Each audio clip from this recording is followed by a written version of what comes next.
Bonjour à toutes et à tous et bienvenue pour cette nouvelle vidéo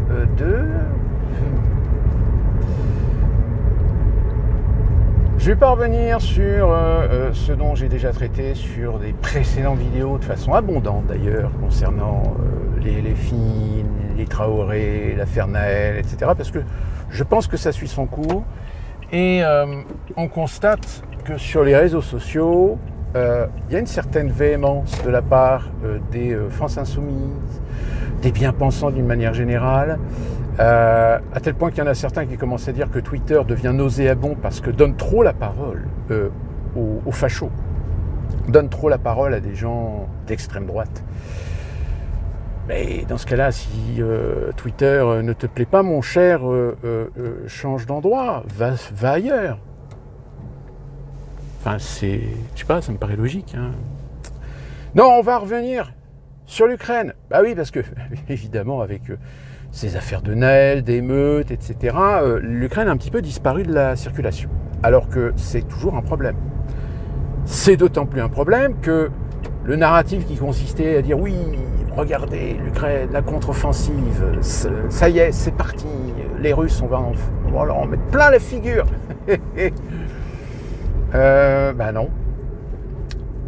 Non, ça a foiré, hein, c'est en train de patiner grave, tellement patiner grave que vous avez entendu parler que Biden serait d'accord pour envoyer à l'Ukraine des armes à sous-munitions.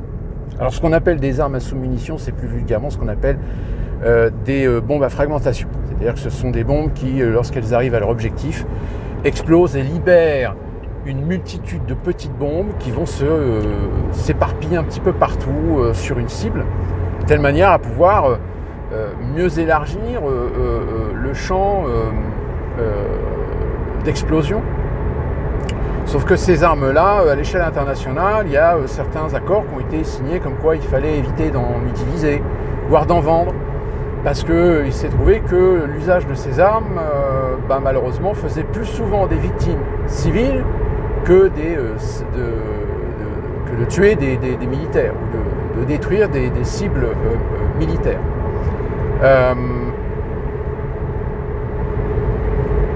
Alors, le problème, c'est qu'évidemment, aux États-Unis, la Maison-Blanche, l'administration Biden, d'une manière générale, ils sont un peu emmerdés parce que à chaque fois que Biden dit un truc, on sent bien que c'est une connerie. Mais il ne faut pas dire que c'est une connerie, parce que ça voudrait dire que ça donnerait raison à ses antagonistes, à ses opposants, finalement de lancer une procédure de vérification si Biden a bien toute sa tête pour être à la tête du pays. C'est-à-dire de lancer une procédure d'empêchement suite à une analyse psychiatrique ou psychologique pour savoir si Biden est bel et bien en état et a bien toute sa tête pour diriger le pays. Donc ils ne peuvent pas dire oui, non, en fait il a dit une connerie. Donc ils sont obligés plus ou moins de suivre.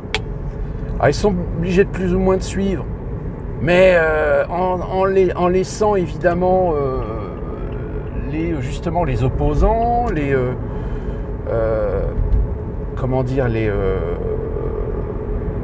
opposants, une arrestation en direct.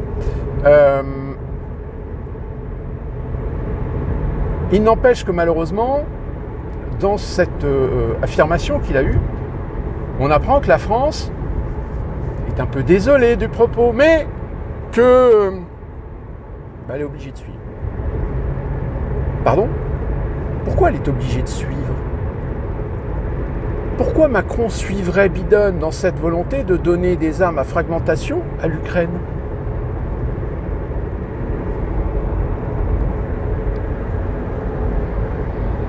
C'est bizarre quand même. Donc ça voudrait dire que la France, pays des droits de l'homme, pays qui est le premier à vouloir essayer de dire aux autres surtout n'utilisez pas des armes sales parce que c'est pas bien. Finalement, va suivre Washington comme un petit toutou pour filer des armes à fragmentation à l'Ukraine. Alors non seulement, c'est-à-dire que c'est un aveu que la fameuse contre-offensive est un échec, Et encore autre information qui vient de tomber, c'est que Washington et Berlin ont exprimé leur désaccord à vouloir trouver une solution pour faire une procédure d'accélération d'adhésion de l'Ukraine à l'OTAN. Or, il semblerait que dans l'administration, certains essayent de trouver une faille ou d'essayer de trouver un substitut pour passer au-dessus de la règle, pour passer au-dessus de la procédure qui prend du temps, qui prend plusieurs années, pour rapidement intégrer l'Ukraine à l'OTAN. Sauf qu'on est d'accord que si on intègre l'Ukraine à l'OTAN, c'est open bar à une troisième guerre mondiale. C'est justement ce que Poutine attend. Que l'Occident fasse cette erreur, cet aveu. Aveu d'autant plus que aujourd'hui,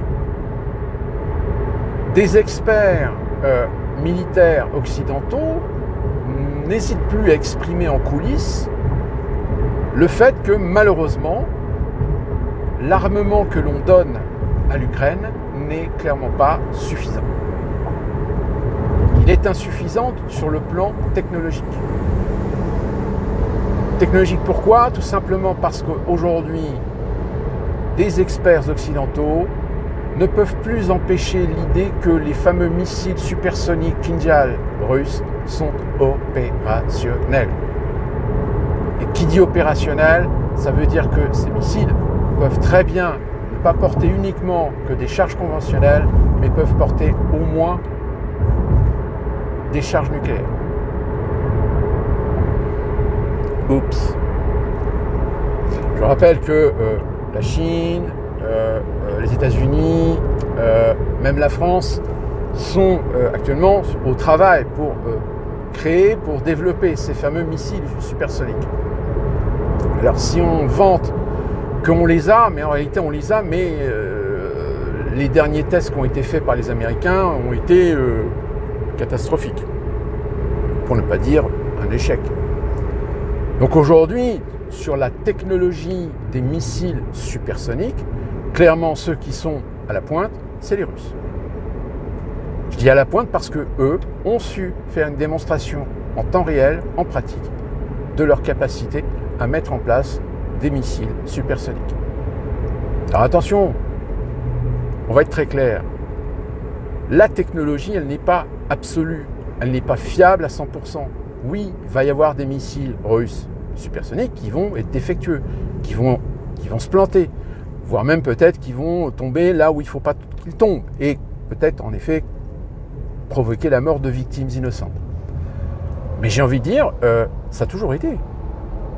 Toutes les guerres, on a utilisé des armes, on a même expérimenté des armes.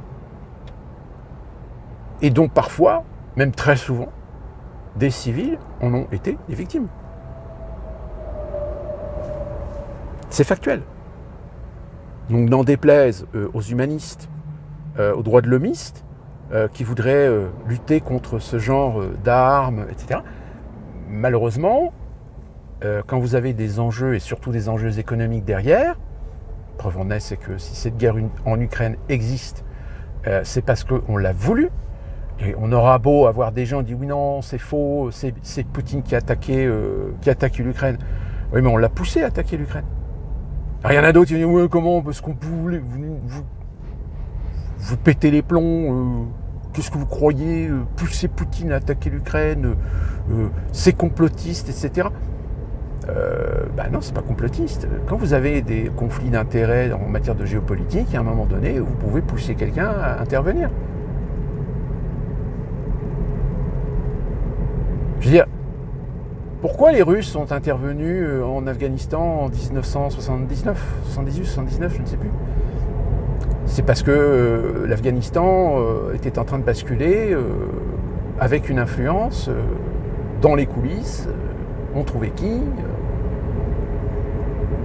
tout comme pendant la guerre en Afghanistan, du côté des Moudjahidines, en coulisses, qui fournissait les armes, qui fournissait les techniques. Donc c'est toujours facile d'accuser les uns de commettre des choses répréhensibles, même aux yeux du droit international, quand d'autres le font tout autant, mais que parce que eux ont une hégémonie, ont des leviers sur justement ces mêmes organismes qui sont censés dire « toi c'est bien, toi c'est pas bien », censés réguler politiquement, moralement les enjeux internationaux, vous comprenez bien que sur les 192 ou 195 pays reconnus par les Nations Unies, vous en avez aujourd'hui un sacré paquet qui ne sont pas dupes sur qui en réalité a les leviers sur l'autorité même de l'ONU, si ce n'est Washington. Aujourd'hui, c'est bien Washington qui fait la pluie et le beau temps dans l'administration même de l'ONU. Et avec toutes les ramifications que ça implique. Que symboliquement, certains pays comme la Chine, la Russie, restent au Conseil de sécurité de l'ONU parce que ce sont des postes permanents. Donc, ils essaient de garder un petit peu d'influence sur ce milieu-là, mais ils ne sont plus dupes. Ils ne sont plus dupes d'être les cibles de Washington.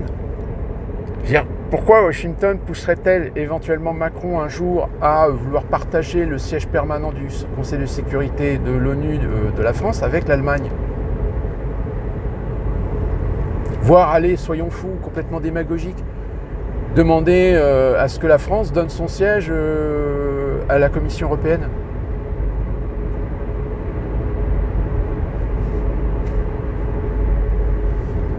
Donc forcément, comme je vous l'avais déjà expliqué, les Ukrainiens, beaucoup sont des idiots utiles parce qu'ils n'ont pas encore compris que finalement Zelensky est le bouffon de la farce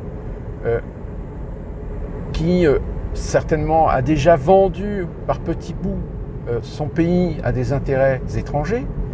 Je vous rappelle, pour ceux qui n'ont pas suivi mes vidéos et viennent de me découvrir, que dans la Constitution ou dans les règles fondamentales des lois ukrainiennes décrétées depuis son indépendance, il y a un texte de loi qui imposait, parce que déjà à l'époque on sentait qu'il y avait des vautours, on avait déjà l'expérience de la réunification de l'Allemagne,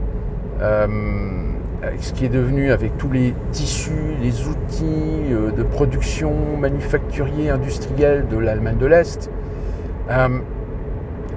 Des patriotes ukrainiens avaient déjà mis les jalons en disant voilà, interdiction formelle de vendre des biens, des industries ou des terres à des sociétés étrangères. Tout doit rester sous le giron de sociétés ukrainiennes. Eh bien, quand Zelensky a été élu en 2019, une des premières choses qu'il a voulu faire, c'est ça.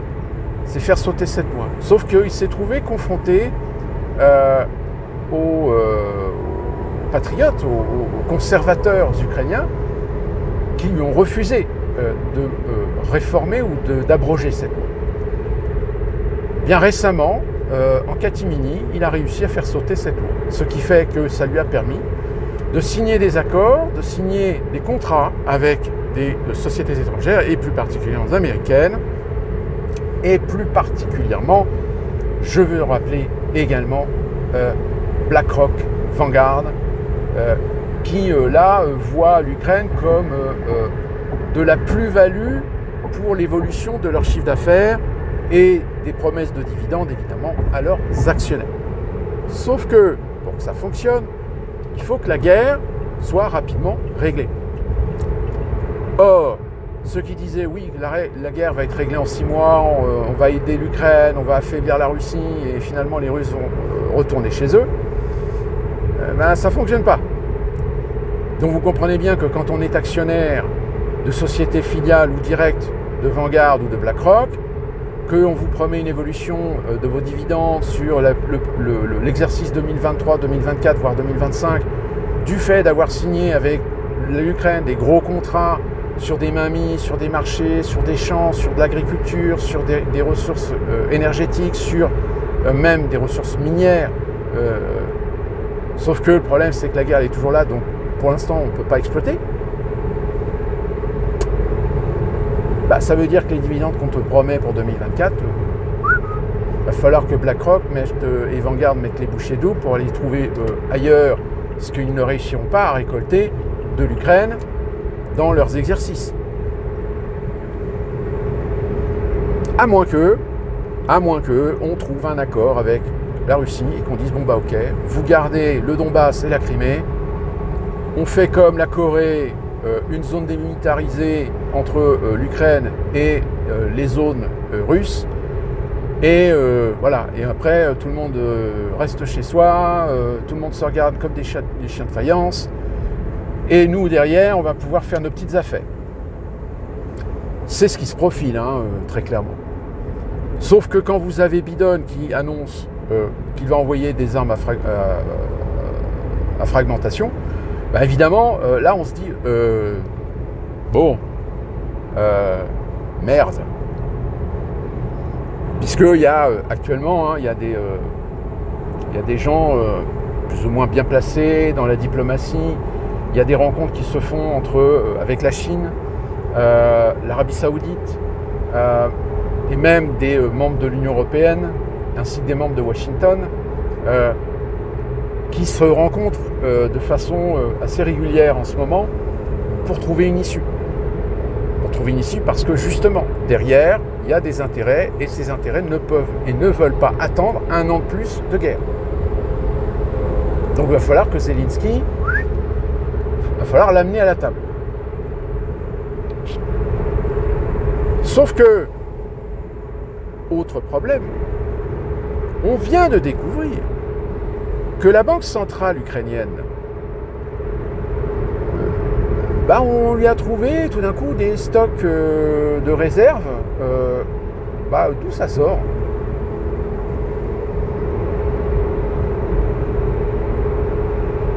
Je rappelle, l'Ukraine, depuis son indépendance, c'est un pays où parfois il y a eu des documentaires, il y a eu des journalistes qui ont révélé que c'était quand même un endroit où il y avait certaines activités plus ou moins protégées par des puissants, protégées par des oligarques, sur des activités liées évidemment à des activités de mafia, drogue, prostitution, mais aussi de trafic d'organes et de trafic humain. C'est-à-dire que l'Ukraine, à partir du moment où le pouvoir soviétique a disparu, même si avant ça existait, puisqu'il y a quand même des fonctionnaires du Parti communiste, etc., qui étaient mouillés quand même dans des trafics. Mais quand on s'appelle l'Union soviétique, qu'on a le KGB dans la poche, etc., d'ailleurs, il y a certains auteurs qui ont révélé que lorsqu'il y a eu la chute de l'Union soviétique, vous avez certains responsables du KGB qui ont essayé de négocier avec des autorités occidentales leur impunité, voire leur immunité. Parce que des membres, ou tout du moins des services comme la CIA, la NSA, ou même les services de renseignement israéliens, syriens, britanniques, même français, étaient parfaitement au courant que des hauts responsables du Parti communiste, des hauts responsables du KGB croquaient pour fermer les yeux sur des trafics. Et ces gens-là, quand l'Union soviétique s'est effondrée, ont tout de suite pris contact avec des responsables pour, Donc certains ont été récupérés, certains ont été planqués, certains ont été utilisés. Donc ça existe. Et encore aujourd'hui, si vous rencontrez quelqu'un qui travaille à la DGSE, si vous l'abordez sur le sujet, il vous expliquera que oui, on sait qu'en France, il y a des gens qui sont plus ou moins affiliés à des plateformes, à des réseaux, dont on sait pertinemment que c'était des réseaux qui étaient liés aussi à du trafic de prostitution venant des pays de l'Est, et donc de l'Ukraine. L'Ukraine contemporaine, l'Ukraine république démocratique.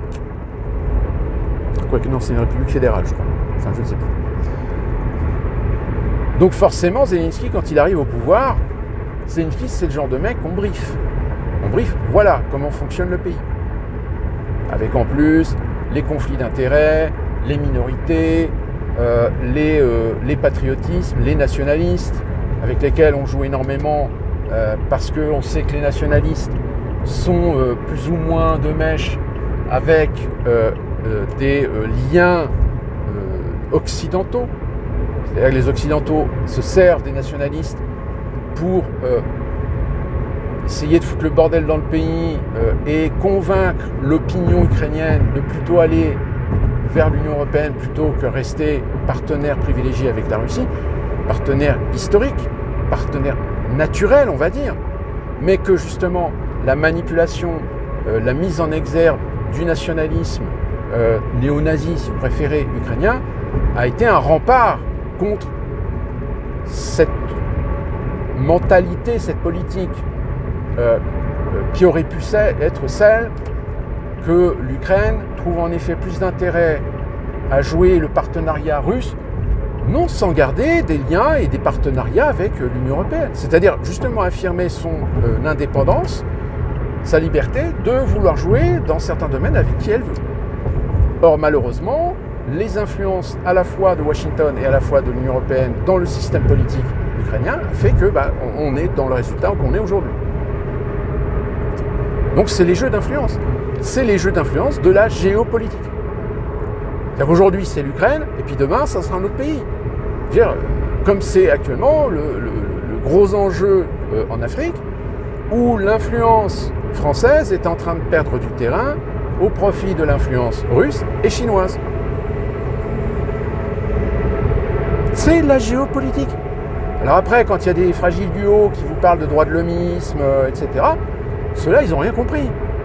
Ceux-là sont des idiots utiles qui n'ont, pas appris leur histoire des civilisations, 2, les conquêtes, les empires, 3, les influences, surtout les enjeux géopolitiques contemporains du XXe siècle, et donc en conséquence du XXIe siècle, les empires hégémoniques économiques. Donc à partir du moment où vous avez des conflits d'empires économiques, la géopolitique, elle suit. Et donc l'Ukraine est un de ces chapitres de la géopolitique internationale. C'est pas une question de dire oui, les Russes sont les méchants, nous on est les gentils. On se croit être les gentils parce qu'on se croit être détenteurs des principes démocratiques, droits de l'homme, etc. Sauf que moi je vous invite à faire du débat là-dessus, vous allez vous rendre compte qu'on n'a rien à apprendre à qui que ce soit.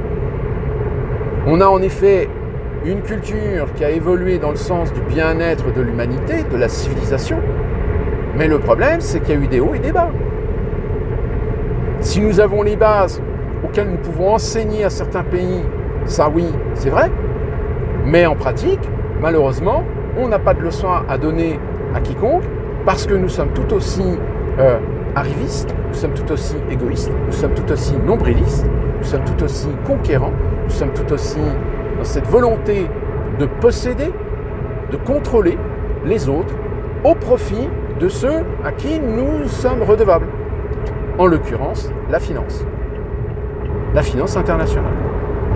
Parce que c'est elle qui a l'argent, parce que c'est elle qui fait les prêts, que c'est elle qui permet à certains pays de tourner avec des dettes colossales, pharaoniques. Donc à partir de là, l'Ukraine, c'est le petit côté symptomatique du fait qu'il y a une faiblesse du côté occidental face aux pays émergents, des pays émergents qu'on a voulu émergents parce qu'on se disait de toute façon on va les garder dans le creux de la main, sauf qu'à un moment donné, il y a certains pays qui ont réussi à nous échapper, sur lesquels nous avons perdu le contrôle, et dont un qui n'est pas négligeable, qui est la Russie. Quand Eltsine était au pouvoir avec l'appui de certains oligarques, la majorité étant en collusion avec les intérêts occidentaux capitalistes ultralibéraux, pardon. Sauf qu'un jour, il y a un mec qui est arrivé, qui s'appelait Vladimir Poutine, qu'on a cru qu'il était le meilleur qui soit pour succéder à Eltsine. Et qui dit succéder à Eltsine, c'est succéder à sa politique. Sauf que, une fois que Poutine s'est fait élire, on s'est rendu compte qu'on avait misé sur le mauvais cheval et qu'au contraire, Poutine, c'était un patriote, que Poutine, c'était quelqu'un qui avait une volonté de redresser son pays, de redonner à la Russie sa grandeur, son aura. Alors après, évidemment, on peut en débattre, on peut polémiquer sur la façon dont il a eu de faire en sorte de redresser le pays qu'est aujourd'hui la Russie. Mais encore une fois, c'est un jugement qui est très subjectif par rapport à nos références, par rapport à ce que nous croyons et concevons être la seule façon de voir comment gérer un pays démocratique, etc. Mais encore une fois, certains vivant dans le déni que finalement la démocratie, elle fait aussi l'impasse sur des principes et des valeurs dont on préfère se mettre un voile sur la face parce qu'on ne veut pas le voir, parce que... donc là, l'Ukraine, si vous voulez, elle commence elle a un petit peu disparu de l'actualité parce que la grande offensive que beaucoup de médias nous ont vantée en disant « ça y est, ça fonctionne, regardez, les Ukrainiens reprennent du terrain, etc. » Leur narratif, aujourd'hui, ne vaut plus rien, ne fonctionne plus. Ceci dit, qui suit aujourd'hui un petit peu le narratif des médias, surtout quand on sait que, par exemple, là, les médias, surtout la presse, nous a joué un petit coup de Trafalgar avec un rapport qui nous vient d'un responsable de la DGSE, je crois, qui, dans son rapport, met en évidence 3 fléaux, 3 risques dans la société française, qui est un risque sur du terrorisme, évidemment, plus particulièrement terrorisme religieux islamique, et les exactions, et violences et brutalités émanant des mouvements, c'est des mouvances d'extrême gauche et d'extrême droite.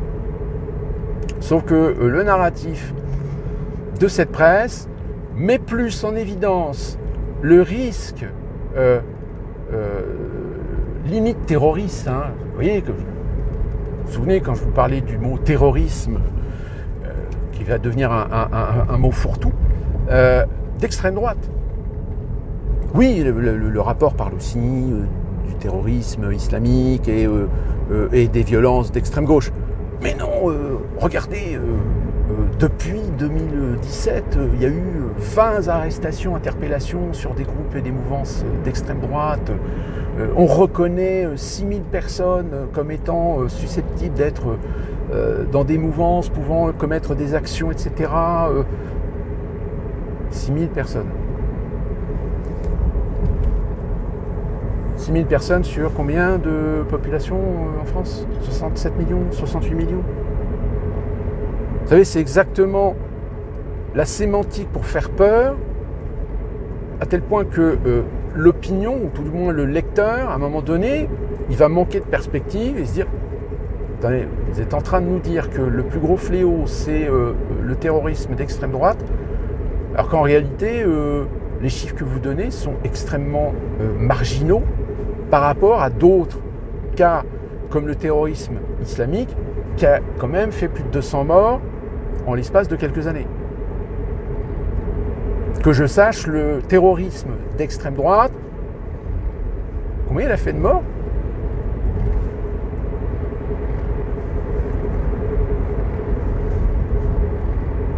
Oui, mais regardez, Méric, il est mort, c'est bien l'extrême droite. Non, Méric, il est mort dans un fight entre deux mouvances d'extrême. Sauf que le gamin était épais comme un carlet, il s'est pris une patate dans la gueule. Voilà, et puis la justice a parlé, celui qui a donné le coup de poing a été condamné, donc voilà, je veux dire, la justice a fait son travail. Mais de là à prendre cet exemple pour me dire oui, l'extrême droite tue. Ben non, excusez-moi, en France aujourd'hui, le terrorisme qui a le plus tué, c'est le terrorisme islamique. Celui qui a le plus agressé, qui a donné des coups de couteau, qui a violé, qui a étranglé, qui a tué, c'est souvent des gens liés à l'islam, des gens musulmans. Que l'extrême gauche, comparativement à l'extrême droite, quels sont celles et ceux qui ont foutu le bordel, qui ont foutu le feu, qui ont pété des vitrines, qui ont fait des pillages, qui ont agressé des officiers de police, etc. Si on fait... c'est pas l'extrême droite, ou c'est pas des mouvances d'extrême droite. C'est bien les Black Blocs, c'est bien les Antifa. Que je sache, c'est pas des gens de droite ou d'extrême droite. C'est bien des gens issus de mouvances gauche radicale. Mais non, les médias, certains médias, alors il y a Le Monde, étonnamment Le Monde qui en effet lui rend compte du rapport en disant voilà, le rapport dit bien qu'il y a 3 aujourd'hui problèmes, un terrorisme islamique, les violences très accrues de l'extrême gauche et aussi des problèmes montants de l'extrême droite. On dit montants, il faut quand même reniveler un petit peu pour ne pas laisser l'extrême gauche en tête de peloton. Mais les autres médias, alors citent Le Monde, mais vous disent le rapport s'inquiète d'une montée d'un terrorisme d'extrême droite. S'inquiète d'une montée de terrorisme d'extrême droite. C'est-à-dire qu'en gros, on est en train de vous dire attention, l'extrême droite va faire du terrorisme. En sachant, attention, qu'en effet, ils vous trouveront des exemples.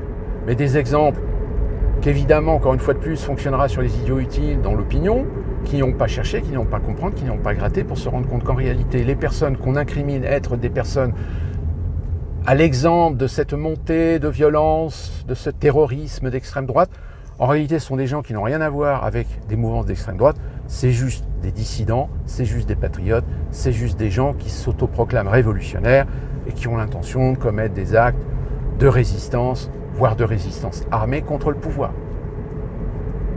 Souvenez-vous, je vous fais toujours cet exemple, que sous l'occupation allemande, pendant la Seconde Guerre mondiale, les résistants étaient appelés par l'autorité allemande et par le gouvernement de Vichy, étaient appelés des terroristes, pas des résistants.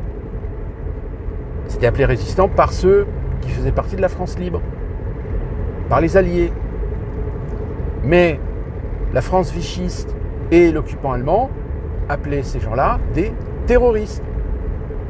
Eh bien, sous le pouvoir de Macron, du gouvernement, des institutions et des traîtres élus à la nation aujourd'hui, si des Français décident demain de rentrer en résistance, qui plus est résistance en action armée, militaire, de ce que vous voulez, ces gens-là utiliseront les médias et